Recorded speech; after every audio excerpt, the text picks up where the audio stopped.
Hey, sniper, hardly know her, you know what I mean? Long live our new queen, the Railgunner. Today there was a big DLC reveal event, and we figured out a bunch of new things about the new DLC. Number one, it's gonna be released March 1st, so we only got a month left to go, and then we'll get the new DLC. Oh, and they released the price, so we know what the price is for the DLC. It will be $15, which is what most people expected, and it will be reduced down to $10 at launch. Won't last forever, so make sure you get in early. Now, there is something that they didn't mention in the event thing that I kind of Scooby-Doo sniffed out, all right? Now, it's not like I cracked the Da Vinci Code here, okay? It's not that impressive. But I did notice that there is a certain way that you can acquire void items, so we can at least demystify that process. Anyway, let's get into it. Let's just quickly move through. So for starters, what we've got in the new dev notes and the reveal is that we have the Railgunner, the spiritual successor to the Sniper. So if you guessed that there was going to be Sniper, you were wrong. You were wrong. It's the Railgunner. The Railgunner is going to be mainly for you people who are just good at aiming, okay? The Shrouds of the World rejoice, because this character is all about hitting weak points and doing a ton more damage because you hit those weak points.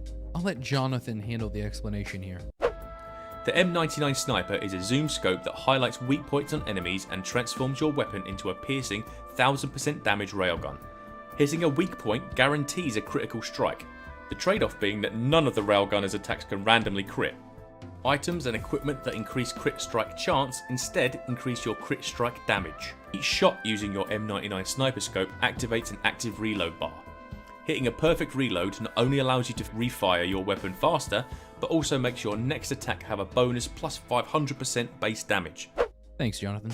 Now, that's more or less most of what the Sniper does, okay? The other abilities are on the other video if you want to go watch it. I'm not just going to play the whole video for you, okay? And there's no point in me rehashing it. We will go over the special ability real quick, because that one is kind of spicy. What's the word on it, Jonathan? Firing a huge piercing round for 4000% damage and 150% weak point damage. Yeah, I think a lot of people just found their new main. Now, the main drawback of this ability is that all of your other abilities, besides your concussion grenade, are going to be down for 5 seconds. But to be fair, that's not going to be that big of a deal as long as you're not doing it in the middle of like 18,000 enemies. Speaking of a bunch of enemies in a conga line, if you actually shoot this at a bunch of enemies just in a straight line, it will pierce through all of them and do a lot of damage, if not kill them all. It's kind of like Commando's one secondary ability. I can't remember if it's default or his secondary now, but whichever one pierces through enemies, except, you know, this does a lot of damage. So let's stop talking about the Railgunner for now, because they're not that important anymore. Now let's talk about the new map, the new item, and how you get void items. So at the end of the Dev Thoughts video, they actually give you a gameplay of the new map, of the new survivor. Now, will I be making fun of the person playing the game because of Pepega aim?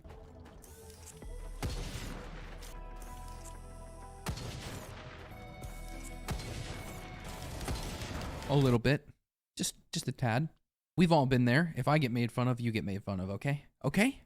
But in this gameplay video, we get to see a new item. It's the first item they pick up. Lucky us. And we get to see some one-shotting goodness from just straight one-shotting bosses with your special ability on the Sniper or Railgunner. And then this little thing here. This is the thing that I sussed out.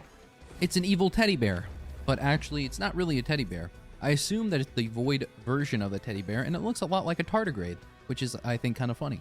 Tardigrades being those OP space bears that are like super tiny.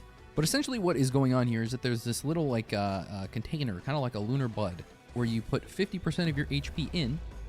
It's just like a shrine of blood, mixed with a lunar bud, I suppose. And then, boom, pops out the void item. So I assume that's how you get void items. They're random, and they can change the game. I'm assuming this is the Tougher Times version, void version. And that's pretty cool. We don't get to see what it does, because they just look at it. But they did kind of show us how you get void items, which is pretty cool. So thank you, Jonathan, for the great dev thoughts. I'm looking forward to more. I'm also looking forward to getting the DLC. I cannot wait for March 1st. Wow. Anyway, that's it. I'm going to go back to my slumber. I'm going to hibernate for a little bit longer and see you when I see ya.